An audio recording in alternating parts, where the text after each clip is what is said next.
नमस्कार, आप सभी का स्वागत है अन्नदाता कार्यक्रम में। आपके साथ मैं हूं सोनाली सिंह। हमारे देश के किसान जन का पोषक है, वह श्रम का देवता है, अन्नदाता है। उसमें ही भारत की आत्मा निवास करती है। ऐसे ही किसानों की प्रगति के लिए हम खेती बाड़ी से जुड़ी हुई बहुत सी नई लाभकारी जानकारियां हर रोज सुबह लेकर आते हैं। तो चलिए कार्यक्रम शुरू करने से पहले देखते हैं क्या है आज के अन्नदाता में। अच्छे लाभ के लिए कैसे करें धान की कटाई, गहाई और भंडारण।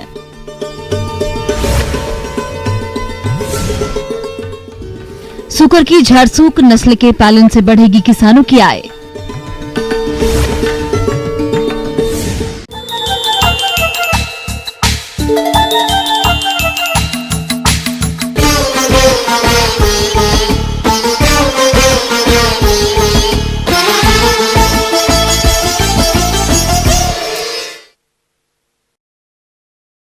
प्रदेश के जिन किसान भाइयों ने समय से धान की फसल लगाई थी, उनकी फसल अभी परिपक्व अवस्था में है, जिसकी अभी कटाई होगी। लेकिन कई बार किसानों के द्वारा धान की कटाई गहाई के समय सही प्रबंधन नहीं करने से उत्पादन की क्वालिटी खराब हो जाती है, जिसका बाजार सही नहीं मिलता।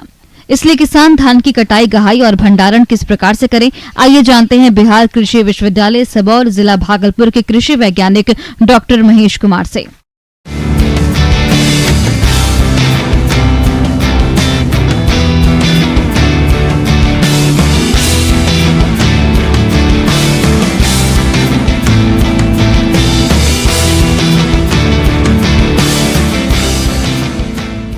कि धान की कटाई कैसे किया जाए।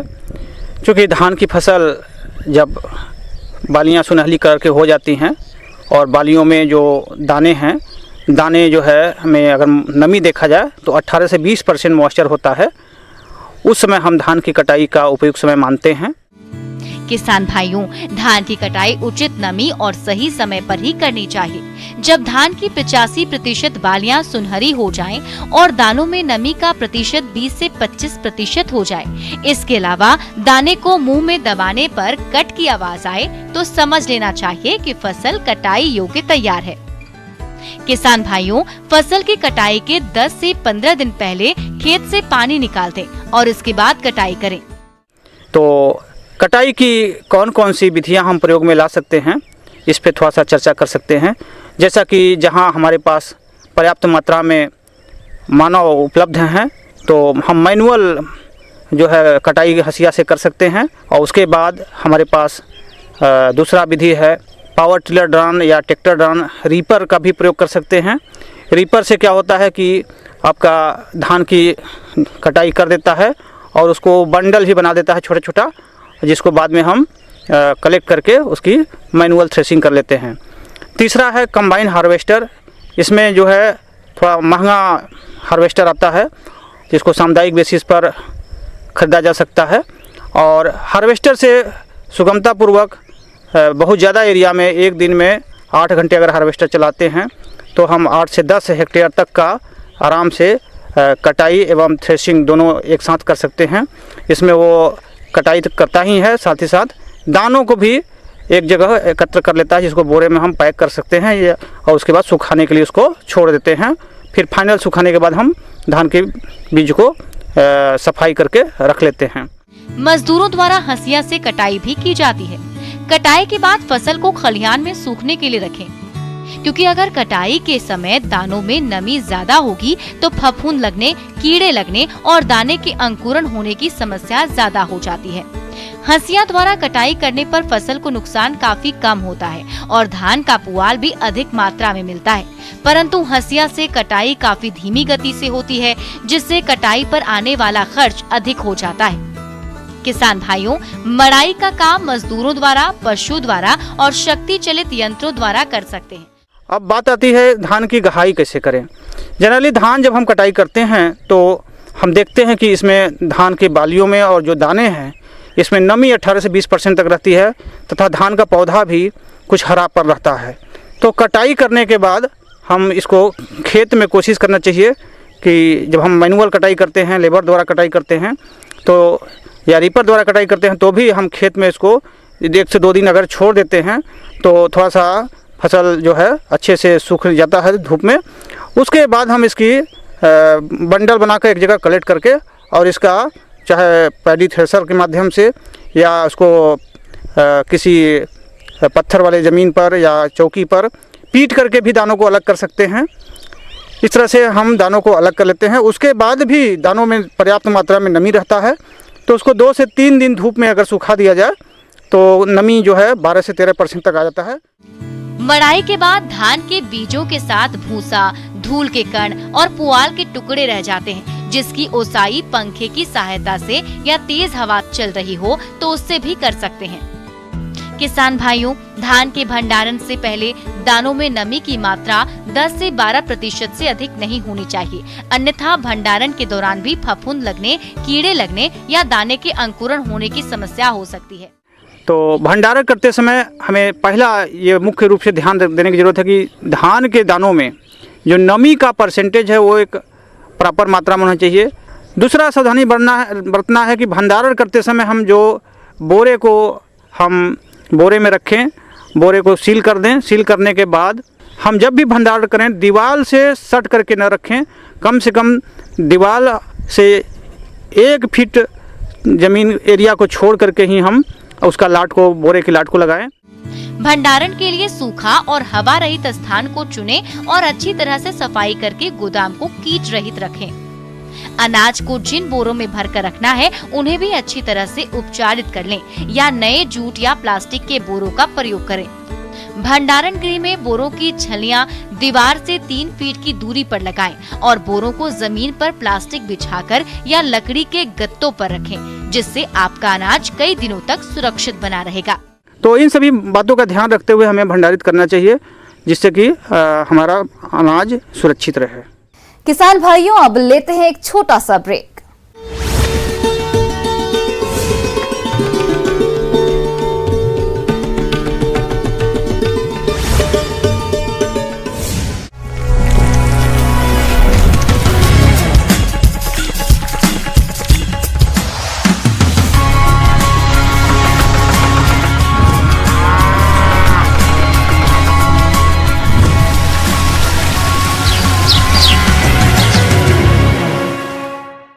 ब्रेक के बाद आप सभी दर्शकों का अन्नदाता में स्वागत है।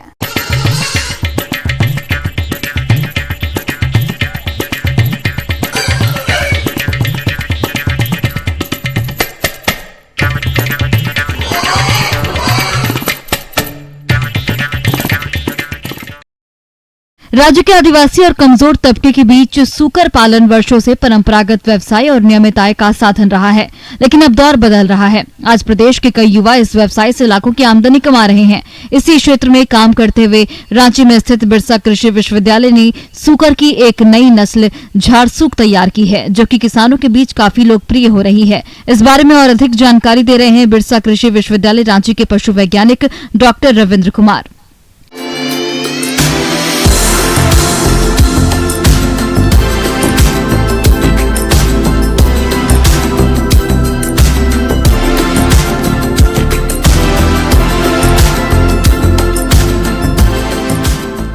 हमारे जो पढ़े लिखे युवा लोग हैं, रोजगार की तलाश में रहते हैं और बहुत सारे युवा लोग अभी पशुपालन से जुड़ रहे हैं। पशुपालन एक बहुत ही अच्छा व्यवसाय है, जिससे हमारे किसान जो हैं युवा इससे जुड़कर काफ़ी आमदनी कर सकते हैं। पशुपालन की बात झारखंड में करते हैं तो जैसा हम लोग जानते हैं कि झारखंड जो है कि सूकर की संख्या की बात करें तो भारतवर्ष में, पूरे भारतवर्ष में दूसरे स्थान रखता है और यहाँ पे ज़्यादातर किसान पारंपरिक तरीके से सूकर पालन करते हैं। बहुत ही पुराना व्यवसाय है और हमारे ग्रामीण परिवेश में या शहरी परिवेश में भी बहुत सारे किसान सूकर पालन से जुड़े हैं। सूकर पालन अगर वैज्ञानिक तरीके से करते हैं तो अभी जो किसान कर रहे हैं उनसे 2 से 3 गुना उनको ज़्यादा फायदा हो सकता है। तो वैज्ञानिक तरीके से सूकर पालन करने की बात करते हैं तो सबसे पहला चीज़ जो है कि नस्ल की बात करते हैं कि सूकर का नस्ल जो है कि किस नस्ल का पालन करना चाहिए। दूसरा चीज़ है कि आहार व्यवस्था, आवास व्यवस्था, तो ये सब चीज़ है कि वैज्ञानिक तरीके से जो अगर सूकर पालन की बात करते हैं तो ये सब बातें इसमें आती है। देसी सूकर गांव में पाया जाता है, जो अनुत्पादक नस्ल का होता है। इनकी वृद्धि दर, बच्चे देने की क्षमता बहुत कम होती है तथा आर्थिक दृष्टिकोण से ये कम उपयोगी है। वही झारसुक सुकर की एक संकर प्रजाति है। झारसुक झारखंड के अलावे अन्य राज्यों में भी पाली जा सकती है। झारसुक प्रजाति देसी सुकर एवं ब्रिटेन के टैमवर्थ नस्ल के संस्करण से विकसित की गई है। सुकर की प्रजाति बिरसा कृषि विश्वविद्यालय के द्वारा जो तैयार की गई है, जिसका नाम है झारसुक, यह एक संकर नस्ल है और ये काफ़ी ज़्यादा पॉपुलर हो रही है। चूँकि ये हाइब्रिड नस्ल है और ये देसी नस्ल के साथ मिला करके इसको बनाया गया है, तो ये यहाँ के वातावरण के लिए भी काफ़ी उपयोगी साबित हो रहा है दूसरे पशुओं की तुलना में, क्योंकि बहुत सारे किसान भाई जो है विदेशी नस्ल के भी सुकर पालन करते हैं और जो झारसुक नस्ल है वो विदेशी नस्ल की तुलना की, अगर विदेशी नस्लों से तुलना करें तो इसमें बीमारियां की संभावना कम होती है। अगर देसी नस्ल से झारसुक की तुलना करें तो देसी की तुलना में इससे 2 से 3 गुना ज़्यादा फायदा होता है। तो झारसुक नस्ल एक वरदान साबित हो रहा है हमारे किसानों के लिए जो सुकर पालन से जुड़े हैं और वो 2 से 3 गुना ज़्यादा आमदनी कर सकते हैं। ज़्यादातर किसान अभी भी देसी नस्ल के सुकर पालन कर रहे हैं। उनको ज़रूरत है कि अब वो उन्नत नस्ल के सुकर पालन करके जो झारसुक नस्ल है उसका पालन करके वो ज़्यादा से ज़्यादा आमदनी करें। झारसुक की विशेषताएं, यह नई प्रजाति देखने में चमकीले बालों वाले तथा शरीर से काफी सुडौल होती है। ये एक काले रंग की नस्ल है। फलस्वरूप इसका मांस उजले सुकर के मांस की अपेक्षा महंगा और आसानी से बिकता है। ये प्रजाति 1 वर्ष की उम्र में ग्रामीण क्षेत्रों में करीब 100 किलो वजन का हो जाती है, जबकि देसी सुकर मात्र करीब 40 किलो वजन का ही हो पाता है। देसी सुकरी एक बार में 4 से 7 बच्चे देती है, जबकि झारसुक 8 से 12 बच्चे देती है। यह नई प्रजाति वर्ष में 2 बार बच्चा देती है, जबकि देसी मादा सुकर 2 वर्ष में मात्र 3 बार बच्चे देती है। साथ ही साथ झारसुक जो है देसी नस्ल की से अगर तुलना की बात करें तो अगर 5 से 6 किलो दाना खा करके 1 किलो वजन बढ़ाता है देसी नस्ल, तो झारसुक नस्ल 2.5 से 3 किलो दाना खा करके 1 किलो वजन बढ़ाता है। साथ ही साथ झारसुक नस्ल काला रंग होने के कारण काफ़ी पॉपुलर हो रहा है, क्योंकि ज़्यादातर किसान जो है काले रंग के सुकर को पसंद करते हैं।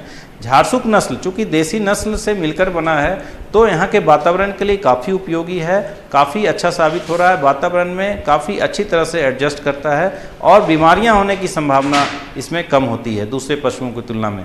तो ज़्यादातर किसान परेशान होते हैं कि सुकरों में जो बीमारी है वो आ जाती हैं, तरह तरह की समस्याएं होती है, लेकिन झारसुक नस्ल जो है काफ़ी हार्डी होता है और इसमें बीमारियां होने की संभावना काफ़ी कम होती है, जिससे किसानों को ज़्यादा फायदा होता है।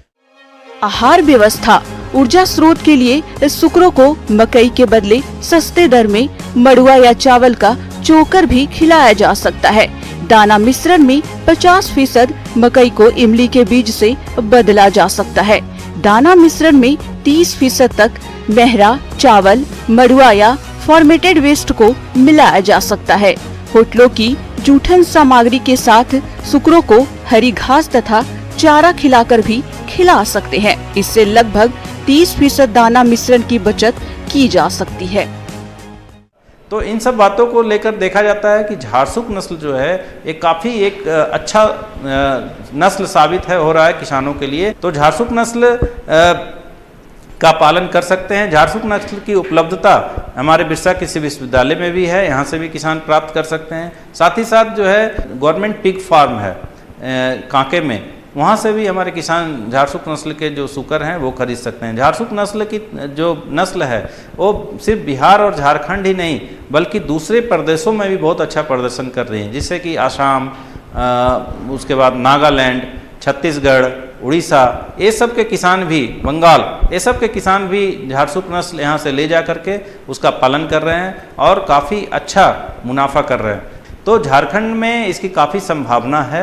अगर हमारे किसान भाई इसको करते हैं तो बाज़ार की व्यवस्था जो है बहुत अच्छी है, किसी तरह का दिक्कत नहीं है। और प्रति सुकर अगर बात करें तो मांस के लिए अगर कोई किसान झारसुक नस्ल के सुकर को तैयार करता है तो प्रति सुकर 12 से 15 हज़ार उसको शुद्ध लाभ हो सकता है।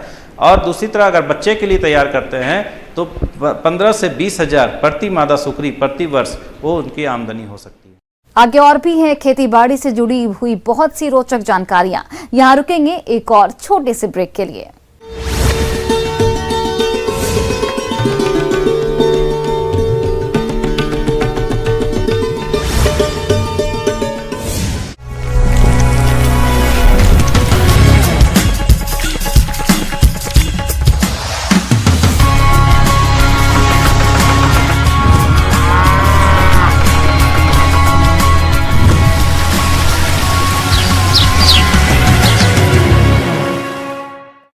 ब्रेक के बाद एक बार फिर से आप सभी दर्शकों का अन्नदाता कार्यक्रम में बहुत बहुत स्वागत है।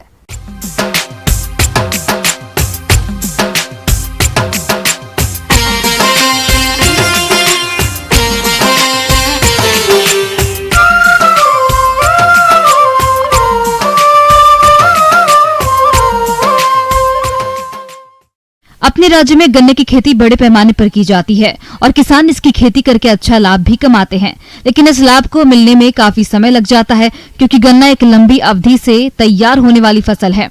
ऐसे में किसान गन्ने के साथ कम समय में तैयार होने वाली अन्य फसलों की खेती कर अतिरिक्त आमदनी कमा सकते हैं। तो चलिए गन्ने की सहफसली खेती के बारे में जानते हैं। डॉक्टर राजेंद्र प्रसाद, केंद्रीय कृषि विश्वविद्यालय, जिला समस्तीपुर के कृषि वैज्ञानिक डॉक्टर ललिता राणा से।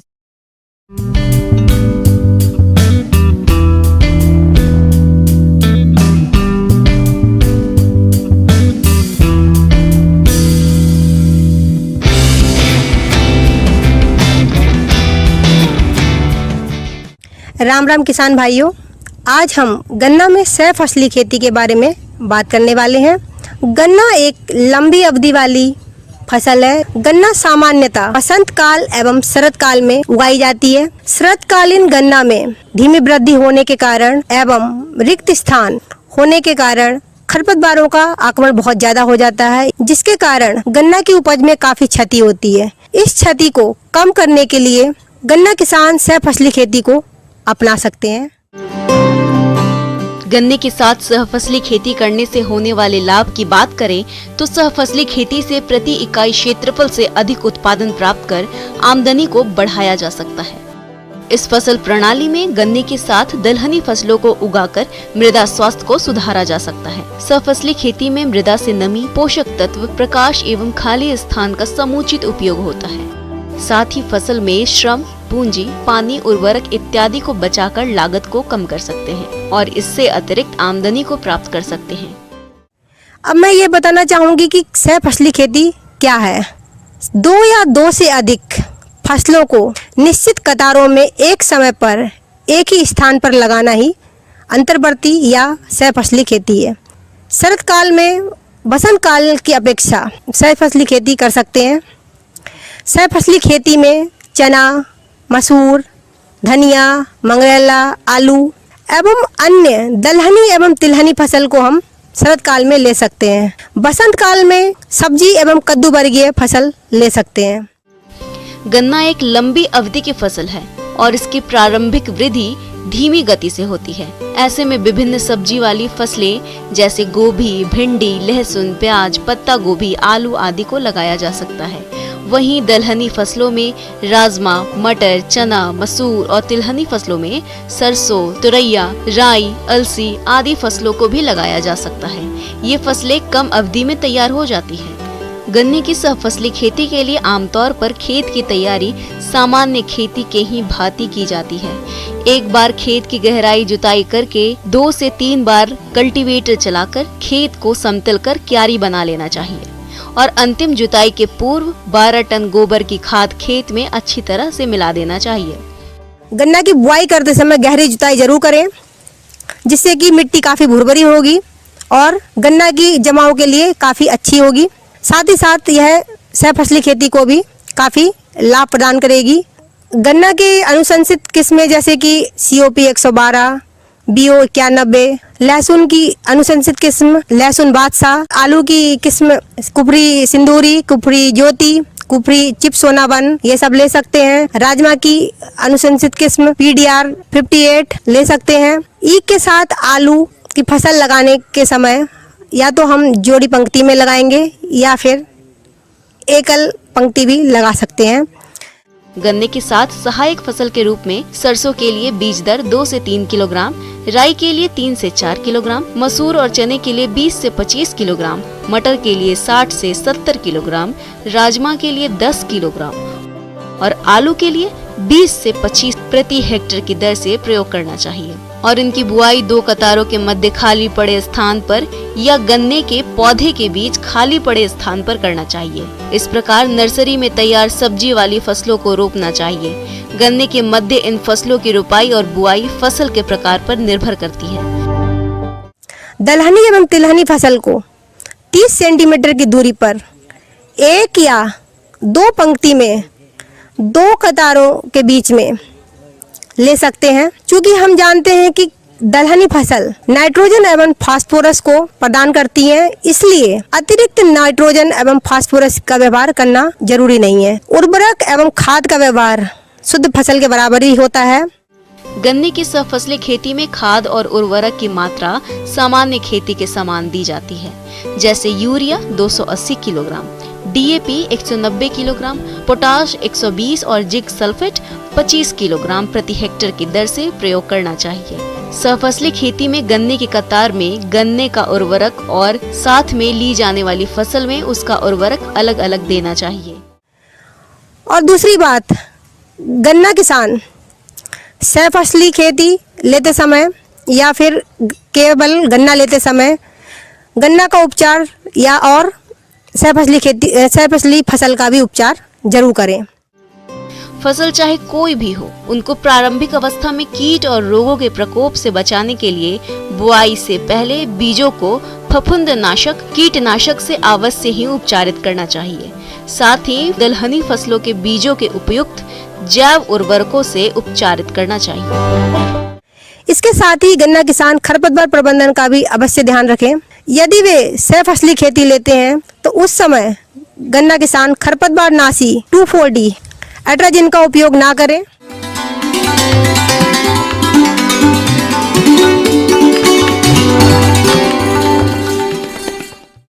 आइए जानते हैं अन्नदाता निःशुल्क फोन के माध्यम से पूछे गए समस्याओं का समाधान। अन्नदाता निःशुल्क फोन संपर्क सेवा के माध्यम से पूछे गए प्रश्नों में से आज हमने जिस प्रश्न को कार्यक्रम में शामिल किया है उसे पूछा है ग्राम हेतनपुर, जिला पटना के कृषक सुजीत कुमार ने। ये बैगन में छोटी पत्ती रोग के नियंत्रण के बारे में जानकारी चाहते हैं। तो सुजीत कुमार जी, आपकी जानकारी के लिए प्रस्तुत है कार्यक्रम का ये अंश।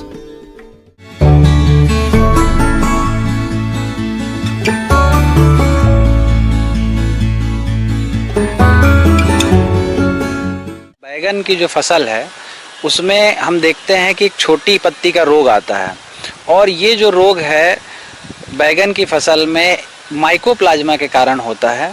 और ये जो माइकोप्लाज्मा है पौधे में कीट के थ्रू या कीट के द्वारा प्रवेश करता है, और ये जो कीट है इसको हम हरा फुदका या इसको लीफ हॉपर के नाम से जानते हैं। और जब एक बार ये बीमारी से प्रभावित हो जाता है तो इसके कारण फसल में जो नुकसान है वो हमें फसल की बढ़वार से लेकर फसल जो फल बनाता है उस पे तक देखने के लिए मिलता है।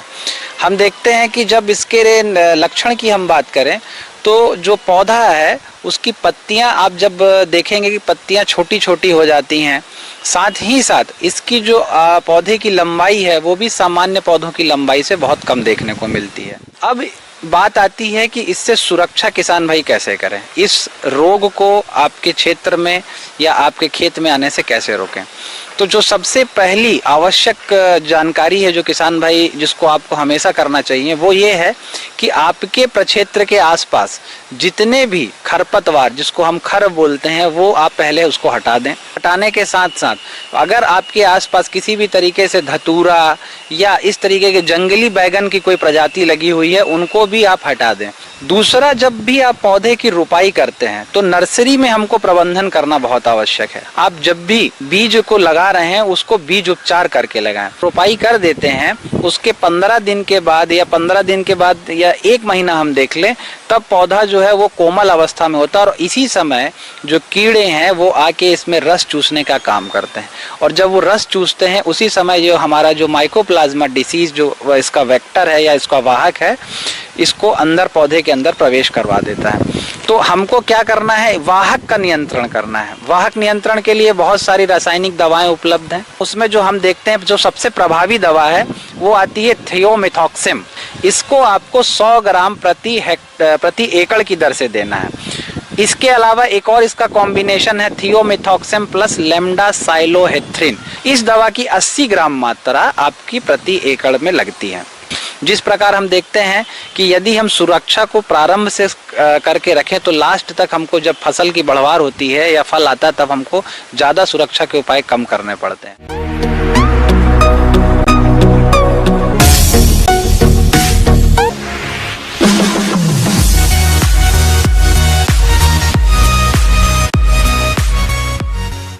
एक नजर डालते हैं राज्य के कुछ मंडियों के प्रमुख फसलों के बाजार भाव पर।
किसान भाइयों, कृषि संबंधित समस्या या सुझावों के लिए आप हमें इस पते पर संपर्क कर सकते हैं। प्रोड्यूसर अन्नदाता news 18 Bihar Jharkhand, Ramoji film city Hyderabad 501512। साथ ही आप हमें ईमेल भी कर सकते हैं। हमारा ईमेल आईडी है p18annadatabihar@news18.com।